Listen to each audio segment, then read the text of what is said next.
La memoria perdida, terrorismo, memoria, derechos humanos. Pues estamos en la ciudadela de Pamplona, un lugar emblemático donde hubo muchísimos fusilamientos durante la Guerra Civil y posteriormente. Y tenemos la suerte de contar con nosotros con Joseba Ezeolaza. Joseba, muchísimas gracias por atendernos. Gracias a vosotros y a ti. Y bueno, y es que estamos aquí porque vamos a hablar de tu nuevo libro, que es Las voces de la República. Este es un libro con prólogo de Paquita Sauquillo, abogada, militante socialista. Durante 4 capítulos haces desde la alegre llegada de la Segunda República a la represión franquista, a la deshumanización más extrema en la larga noche del fascismo. Y al final 2 anexos muy importantes, muy sugerentes, que en nuestra historia más reciente, que aún tiene muchas zonas oscuras. Joseba Ezeolaza fue concejal de Cizur Mayor durante la legislatura 2003-2007 y parlamentario de Navarra durante la legislatura 2007-2011. Además, ha tenido una destacada participación en la Asociación de Familiares de Fusilados de Navarra 1936. Es conocido por iniciativas de restauración de la memoria, entre otras cosas, y por ser uno de los impulsores del Parque de la Memoria de Sartaguda, el pueblo de las viudas, promotor y además promotor de la ley de bebés robados en Navarra. Joseba, de nuevo, bienvenido y muchas gracias. Oye, ¿qué te llevó a escribir este interesante relato, Las voces de la República? Varias razones, porque como tú dices, el libro tiene 3 partes y por lo tanto hay 3 razones para escribirlo. En primer lugar, la enorme violencia del 18 de julio a veces ha tapado a la alegría del 14 de abril. Hemos hablado mucho del 18 de julio, como teníamos que hablar, por la enorme represión que hubo, por todas las ausencias que hubo a partir de ahí, por todos los fusilamientos, pero creo que se ha hablado poco de la enorme alegría que hubo el 14 de abril, ¿no? Yo creo que ese momento, esos 2 años de reformismo republicano, pero en concreto lo que sucedió el 14 de abril del 31, a mi juicio supone un caudal ético que hay que destacar y hay que recuperar, ¿no? Yo lo hago a través de unos testimonios inéditos que nunca se habían publicado, que es en concreto el de Serafín Uder, que es quien proclama la República. Y él, por ejemplo, destaca que ese día hubo muchos vivas y pocos mueras. Me parece que esa frase viene a resumir muy bien cuál fue la actitud del mundo republicano aquel día. Y he intentado pues, reconstruir qué es lo que sucedió el 14 de abril del 31 en Navarra y también en toda España. En segundo lugar, hablo también de la represión y en tercer lugar, bueno, desarrollo lo que es, a mi juicio, pues una teoría sobre la memoria o, bueno, cómo habría que desarrollar la memoria en nuestra sociedad para que sea útil. Sí, tú naciste con la incipiente democracia, naciste en el 79 y hemos situado la llegada a la democracia en el 78 y no eres víctima de la violencia franquista. ¿Qué compromiso ético te llevó a escribir este libro? Yo creo que la compasión hacia quien sufre no tiene nada que ver ni con ideologías, ni con momentos de nacimiento, ni con lugares de nacimiento, ¿no? Yo creo que ese sentido de la justicia profundo tiene que ver con una mirada al mundo, ¿no? Decían las brigadas internacionales que no hay más patria que la humanidad, ¿no? Y precisamente quienes creemos en ese tipo de cosas y además somos ateos, creemos que la vida es sagrada. Eso es lo único sagrado que hay, ¿no? La vida. Por eso yo siempre he intentado escribir sobre la violencia y sobre las víctimas, ¿no? Y tratar de reflexionar sobre eso para evitar la violencia en el mundo, ¿no? Sí, estamos, bueno, ayer fue el Día Internacional de la Mujer y la mujer en la Segunda República alcanzó muchas cotas, pero luego después, durante la represión franquista, fue doblemente castigada o triplemente castigada. ¿Cómo lo valoras? Bueno, yo en el libro trato de defender que hay que considerar la represión económica como una represión de género, ¿no? Y pongo unos cuantos casos. El franquismo, en todo el abanico represivo que desarrolló, lo que hacía era multar a quienes previamente había fusilado, ¿no? ¿Quiénes pagaban esas multas de esos muertos? Las mujeres que se quedaban vivas, ¿no? Hay varios casos muy paradigmáticos, pero Blas Infante, por ejemplo, fue asesinado y después fue multado con una multa enorme, pues su familia fue quien tuvo que pagar, pero aquí mismo en Pamplona, por ejemplo, la viuda del dirigente socialista Juan Arrastia, se llamaba Beremunda Olasagarre, se fue al exilio y volvió en los años 40 y el franquismo le estuvo esperando para pagar esa multa. Pamplona, Navarra en general, no fue campo de batalla durante la Guerra Civil, lo que no le libró del drama de la represión. La Segunda República, lo hemos hablado, llegó de manera incruenta y festiva. ¿Por qué se desató esa ola de violencia que, según los datos, son 3.500 asesinatos en Navarra? Trato de analizar también cuál fue el papel de los perpetradores, de los victimarios, y en Navarra creo que hay una diferencia sustancial con otras provincias, que es que el resentimiento carlista fue un resentimiento asesino. Como has comentado, en una provincia como Navarra, tan pequeña, donde no hubo dos bandos, no hubo trinchera, no hubo represión republicana, a pesar de eso fueron asesinadas, ejecutadas 3.500 personas con muchísima violencia, ¿no? Por ejemplo, en Pamplona fue asesinado Corpus do Ronsoro, pero también su hermano y su hijo. En el barrio Ferroviario, un barrio obrero de aquí de Pamplona, fue asesinado Herranz, pero también sus dos hijos. En Gastelu fue asesinada Juana Josefa y también sus 6 hijos. En Lodosa fueron asesinados 6 Molinet. En Miranda de Arga fueron asesinados 4 Ibáñez Sesma. Es decir, una enorme represión que no solo buscó terminar con el bando republicano, con la gente de izquierda, sino que trató de terminar con sagas enteras, con familias enteras, ¿no? Y eso indica una crueldad muy radical. Sí, además en tu relato también hablas de la represión que hubo en Extremadura y que en Sevilla y esto.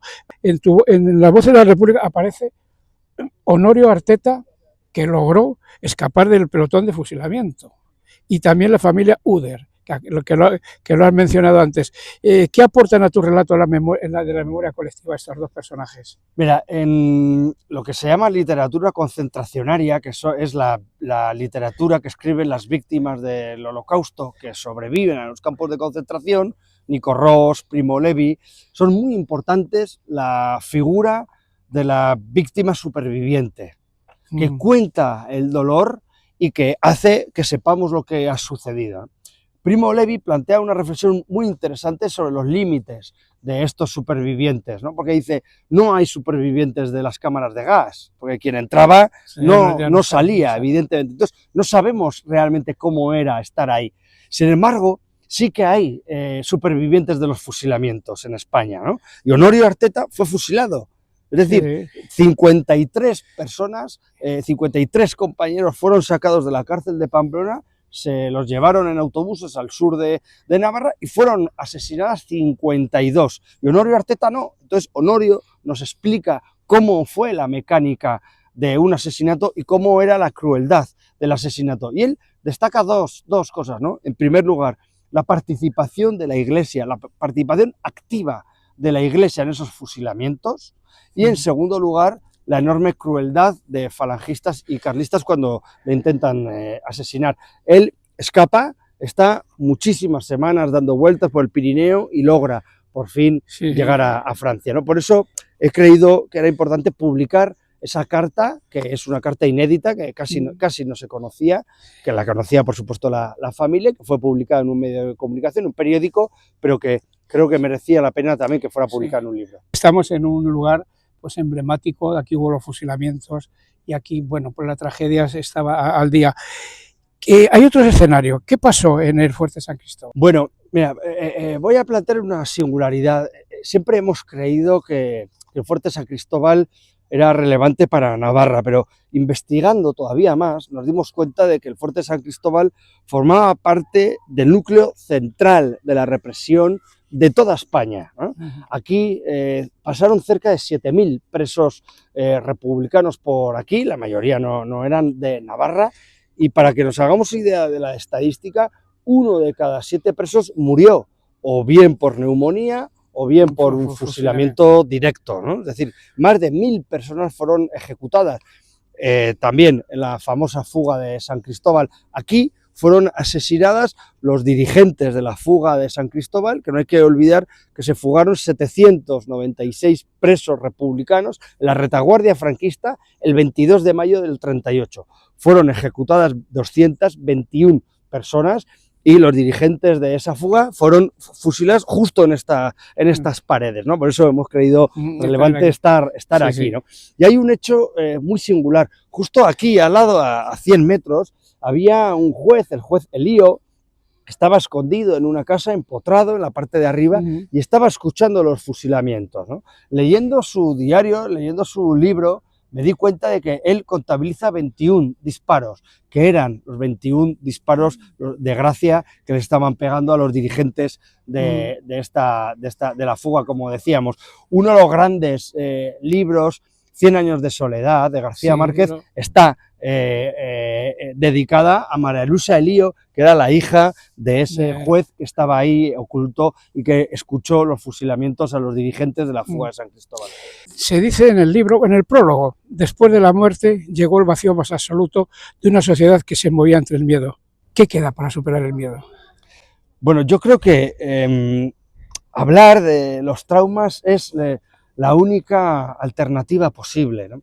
Muchas veces hablamos de que los derechos de las víctimas tienen que ver con la verdad, la justicia y la reparación, pero yo creo que la verdad, además de un derecho, es una cualidad de la convivencia, ¿no? Sin verdad no se puede convivir. Hay una víctima del terrorismo italiano, Mario Calabresi, que dice que la convivencia empieza cuando termina la ambigüedad. Y me parece muy relevante este tipo de reflexiones, ¿no? Porque yo creo que la verdad es la que nos ayuda a transformar la sociedad, pero también a convivir, ¿no? Muchas veces decimos, cuando reflexionamos sobre la memoria, que la condición de víctima no se hereda, y es verdad, pero el dolor sí. Exacto. El dolor sí que se hereda. Yo, para hacer este libro, me he entrevistado con muchísimas víctimas y me he dado cuenta de que muchas víctimas de alguna forma conservan la edad del trauma, ¿no? Hablan los expertos y expertas de que se tarda entre 3 y 4 generaciones en superar el trauma, ¿no? Y estamos en ese momento, en el momento de tratar de superarlo, ¿no? Por eso yo creo que la memoria, además de un gesto de solidaridad hacia atrás, es un acto moral. Recordamos para prevenir, para que no vuelvan las ideas y los valores que hicieron posible la muerte. En el prólogo, Paquita Sauquillo dice: leer este libro está lejos de ser agradable, pero es un deber ético para con nuestra memoria individual y colectiva. En tu libro nos sitúas en una encrucijada a no olvidar el pasado. ¿Estamos ante una amnesia colectiva? Yo creo que la amnesia tiene que ver con otras cosas, ¿no?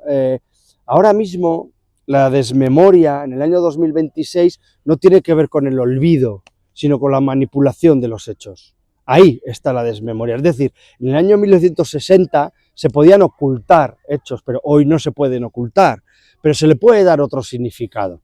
Es ahí el riesgo, ¿no? El riesgo de la desmemoria no está tanto en la ocultación, sino en la manipulación de los hechos. Y hablo de uno en concreto, que es el TIC de Paracuellos, ¿no? En este país se ha utilizado el drama de Paracuellos no para reflexionar sobre los excesos y la brutalidad de la guerra, sino para bloquear cualquier demanda de las familias republicanas. Paracuellos se ha usado para compensar un dolor con otro, para neutralizar las demandas del mundo republicano. Ese es el riesgo, dar la sensación de que aquí hubo dos bandos igualmente mortíferos e igualmente responsables, y eso no fue así, ¿no? Y el gran riesgo de España es el caer en esa equiparación, no tanto el olvido, no tanto la ocultación, sino como la manipulación. Sí, estamos al límite de nuestra entrevista, querido Joseba y admirado, pero quiero señalarte un par de cosas. Señalas en tu libro que en Navarra hemos vivido una narrativa excesivamente autocomplaciente. ¿Consideras necesario remover el pasado como han hecho en Alemania y también en España? Por ejemplo, Loreto Urraca, que lo mencionas, y Geraldine Suárez en Los Amnésicos. ¿Nos falta esa...? En Navarra nos falta ese momento de terremoto. Y mira, las brigadas navarras fueron las responsables, lideraron buena parte de la represión en toda España. Seguro que lideraron las brigadas navarras la represión que fue desde Irún hasta el Hospital de Valdedios. En el Hospital de Valdedios de Asturias, las brigadas navarras violaron a 17 enfermeras y las asesinaron. También las brigadas navarras entraron en Guadalajara y en buena parte del Levante. Yo creo que como sociedad navarra no hemos hecho una reflexión autocrítica de todo eso, ¿no? Yo creo que la canciller alemana, Angela Merkel, habla muy bien y creo que destaca muy bien una idea, ¿no? Dice, el Holocausto forma parte de nuestra identidad, no podemos separarlo, ¿no? Pues también la participación de miles de navarros en toda la represión por toda España forma parte de nuestra identidad. Sí, dos últimas preguntas, se nos quedan muchas en el tintero, Joseba, pero hay muchos silencios y muchas dudas por despejar. La historia nos dice que las cicatrices de una guerra civil, como la española, 1936-39, tarda 100 años en cicatrizar. Añadamos a esto 40 años de dictadura y los años de la transición. ¿Dónde sitúas tú el cierre de estas cicatrices? ¿En qué momento se puede producir esto? Por ejemplo, se produce cierto cierre del duelo cuando se produce una igualación en los derechos entre el bando vencedor y el bando vencido. Una guerra civil que termina en una dictadura se convierte en una guerra infinita si no se abordan bien esas consecuencias. Yo apunto algo en el libro. Es una utopía sacar a los 100.000 desaparecidos de las cunetas, pero cuando hay una demanda de un familiar que quiere sacar los huesos, hasta que no lo consigamos, difícilmente habremos superado este tema. Y la penúltima pregunta, con el permiso de Pachi. ¿La Ley de Memoria Democrática ubica las garantías de no repetición? En parte sí, porque habla del mundo pedagógico de los institutos, ¿no? Yo creo que está muy demostrado cuando las víctimas van a los centros a hablar, genera un impacto muy positivo en estudiantes. Incluso los testimonios de las víctimas generan un impacto positivo en chavales y chavales que están en un momento de radicalización temprana. Ahora es cuando tenemos que invertir tiempo ahí. Cuando hay una generación que está conectando con las ideas ultras, es cuando tenemos que mirar a la escuela, porque ahí es donde se va a producir la prevención. ¿Qué mensaje positivo nos das a través de las voces de la República? Que a pesar de todo el drama que sufrió la gente republicana, jamás perdieron ni la brújula moral ni la fraternidad. En el campo de concentración de Ravensbrück había 6.000 personas, 6.000 mujeres ahí encerradas, solo 8 eran españolas. Se unieron y tejieron una bandera republicana el 14 de abril.